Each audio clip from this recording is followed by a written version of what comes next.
seemed like an ordinary workday, with nothing unusual on the horizon until a frantic phone call shattered the peace. Her mother-in-law was screaming into the receiver. "I'll rip out all her hair," she shrieked. Then the story unfolded. "We broke down the door at her dacha. We wanted to celebrate New Year's, but there was a trap. Your brother is in the hospital." Her husband immediately abandoned his work, and they both rushed off to deal with the unfolding crisis. But what awaited them behind the door of their own apartment left them pale with terror. Greetings, dear listeners. I'm delighted to welcome you to my channel. I present to you a new and intriguing story. Enjoy the listen. Capitolina had never been fond of boisterous celebrations. For her, New Year's was associated with the scent of tangerines, the quiet crackle of candles, and old movies on television. But after marrying Dennis, everything changed. His mother, Elvira Markovna, considered herself the ultimate orchestrator of family gatherings and insisted that the newlyweds celebrate every holiday at her 3-room apartment on the outskirts of town. Everyone would gather there.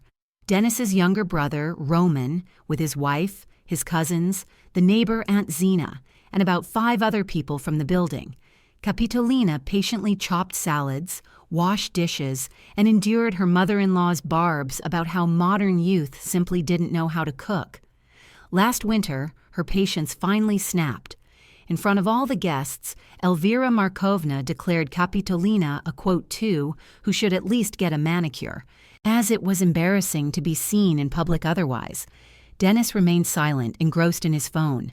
Capitolina swallowed the insult, but something inside her broke. And then the story with the dacha began. The old house in the village of Yasnaya Poliana had belonged to Capitolina's grandmother. It had a 600-square-meter plot, a dilapidated gazebo, apple trees, and a well with icy water. Capitolina visited every weekend, tending to the garden beds, painting the fence, and replacing the roofing sheets. It was her sanctuary, a place where her mother-in-law's irritated voice was absent, and her husband's silent gaze didn't weigh her down. Elvira Markovna had been eyeing the dacha for a long time. First, she hinted that it would be nice for the whole family to spend summers in the countryside. Then she outright stated that since Capitolina was married to her son, the dacha was now communal property. Dennis would nod along, agreeing with his mother, suggesting there was no need to be greedy. Capitolina silently continued to visit alone. In the spring, her mother-in-law attempted to achieve her goal through her son. Dennis came home looking grim and immediately began. "Mom says you're not giving her the keys to the dacha. That's not right. We're family." "The dacha is mine," Capitolina replied calmly, not looking up from her book. "So what? You're my wife now, which means it's mine too." "Legally, that's not the case. The dacha was acquired before the marriage. We have no prenuptial agreement. It's my personal property." Dennis blushed. "Have you become completely greedy? Mom wants to plant a garden. Let her buy her own dacha." The conversation ended with the slamming of the door. Dennis went to his mother's and didn't return for 3 days. After that, a heavy atmosphere settled over the house. Elvira Markovna called every evening. Dennis's responses were monosyllabic, but Capitolina could feel the tension escalating. In the summer, a full-blown siege began. Her mother-in-law visited every Saturday trying to tag along to the dacha. She whined about her back pain, saying she needed to rest in the fresh air. Capitolina politely refused. Elvira Markovna then changed tactics, complaining to Roman that her daughter-in-law had become completely insolent and didn't respect her elders. One day, Capitolina returned from the dacha to find that someone had attempted to pry open the gate lock. Neighbors reported seeing Roman's car. Capitolina said nothing, but the next day she replaced all the locks and installed cameras around the perimeter. Dennis exploded. "Quote 8, quote 9, she replied coldly. In the autumn, their relationship deteriorated completely. Elvira Markovna stopped greeting her. Dennis spent more nights at his mother's than at home. Capitolina didn't object. She felt calmer alone. She worked as a remote editor for a publishing house, earning around 80,000 rubles a month. She could afford to be financially independent of her husband. In November, Elvira Markovna convened a family council. Everyone gathered: Denis, Roman, with his wife Svetlana, and her cousin Irina. Capitolina was summoned for a serious discussion. Quote 10. Her mother-in-law began solemnly. Quote 11. Capitolina looked carefully at her mother-in-law, then at her husband. Quote 12, quote 13. Elvira Markovna's voice shot up. Have you completely lost your mind? The dacha is mine. I haven't invited anyone there. Denise, the mother-in-law wailed. Do you hear what your wife is saying? Denis hesitated. Kappa, it's family. The dacha is mine, Roman interjected sullenly. You stingy thing. You're probably hiding a lover there. Svetlana giggled. Capitolina stood up and silently left the apartment. At home, she turned off her phone and went to bed. For the first time in months, she slept soundly. In the morning, Denis came for his things, saying he would stay with his mother for now. Capitolina nodded. He left, slamming the door. A week later, a message arrived from Elvira Markovna. We're still going to the dacha for New Year's. It's my right as a mother. Capitolina deleted it without replying. On December 28th, she drove to the dacha, unloaded bags of groceries, a thermos of tea, and a stack of books from the trunk. She planned to spend New Year's alone in peace. She entered the house, surveyed it. Everything was in its place.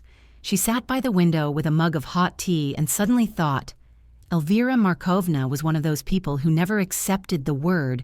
She always got her way, through arguments, tears, and manipulation.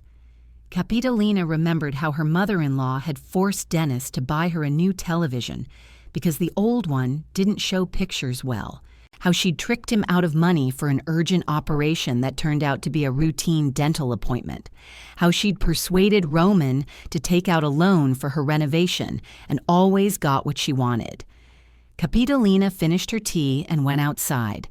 She walked around the property, checked the locks on the gates, the wicket gate, and the shed, and stood by the well.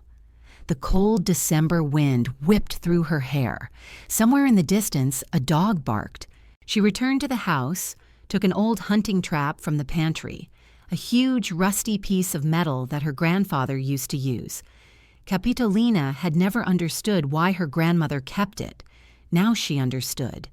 The trap was heavy, the springs tight. Capitolina took it with both hands and carried it to the hallway. She placed it right behind the door, carefully camouflaged it with an old floor cloth, and cocked the mechanism. The metal clicked ominously. She straightened up, wiped her hands on her jeans. Her heart beat steadily. No fear, no doubts, only cold clarity. Then she packed her things, locked the house securely, and drove back to the city. On the way, she stopped at a roadside cafe, had a coffee, and ate a cabbage pie. The waitress complained about the small tips. Capitolina left her 200 rubles. On December 31st, she woke up late. She brewed herself some cocoa and sat down in front of the television. New Year's programs were playing on all channels. Capitolina watched distractedly. Somewhere in the back of her mind, an anticipation lingered. The phone rang at 1:30 in the afternoon. Elvira Markovna. Capitolina picked up the receiver and immediately heard a shriek. Quote 23. Capitolina remained silent. Her mother-in-law was choking with rage. Quote 24. Quote 25. Capitolina said calmly. Quote 26. Quote 27. Quote 28. Quote 29. Capitolina hung up. Her hands were steady. She finished her cocoa, opened her laptop, and checked her email. A letter arrived from the publishing house with a new project. 40 minutes later, someone started banging on the door. Capitolina calmly approached and looked through the peephole. Denis and Elvira Markovna, both red-faced and disheveled. Her mother-in-law was yelling something, waving her arms. Capitolina opened the door and saw them turn pale with terror. The entire apartment was empty, absolutely empty. No furniture, no dishes, no curtains. Bare walls. bare floor. In the corner of the living room stood 2 suitcases and a stack of boxes labeled underscore, quote, underscore 30, underscore. In the middle of the room was a folding camp bed and a small table. On the table sat a laptop and a mug. Quote, 31, Dennis croaked. Quote, 32, Kapitolina said evenly. Quote, 33, Elvira Markovna opened and closed her mouth like a fish. Finally, she squeezed out. Dennis sagged. Elvira Markovna howled. Kapitolina took out her phone and turned on the camera. Quote, 41. Her mother-in-law fell silent. Dennis grabbed her by the shoulder. Quote, 42. They left. Kapitolina closed the door, turned the key, walked into the room, sat on the folding chair, and opened her laptop. On the screen was an advertisement for an apartment rental, a 1-bedroom apartment in the center for 30,000 rubles a month. The owner, she dialed the number. A pleasant female voice answered immediately. Quote, 43, quote, 44. Kapitolina jotted it down and then called a moving company to pick up her belongings the next morning. Afterward, she opened her contacts list, found her mother's name, and pressed call. Kapochka, Happy New Year, daughter. Mom, hi, I'm coming to you for New Year's. Is that okay? What happened? Her mother immediately sensed something in her voice. I'll tell you later. I'm leaving now. I'll be there in about 3 hours. All right, my dear. We'll be waiting. Kapitolina hung up, stood up, pulled on her jacket, grabbed 1 suitcase and the other she'd get tomorrow. She walked around the apartment one last time. Empty, clean, nothing superfluous. She went downstairs, started the car, and drove onto the road. Outside the window, gray 5-story buildings flashed by, a few passers-by with bags, garlands on the lampposts. The smell of pies and pine needles filled her parents' house. Her mother opened the door and hugged her silently. Her father was sitting by the television but got up when Kapitolina entered. Did something happen? I'm getting divorced. I see. Her father nodded. Good for you. Her mother stroked her daughter's head. Quote, 54.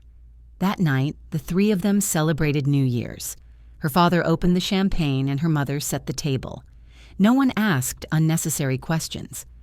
Kapitolina sat on the old sofa, looking at the Christmas tree, and felt a heavy burden lift from her soul. At 2 a.m, a message arrived from Dennis. You'll regret this. Kapitolina deleted it without finishing it. Then came more unpleasantness. The division of property.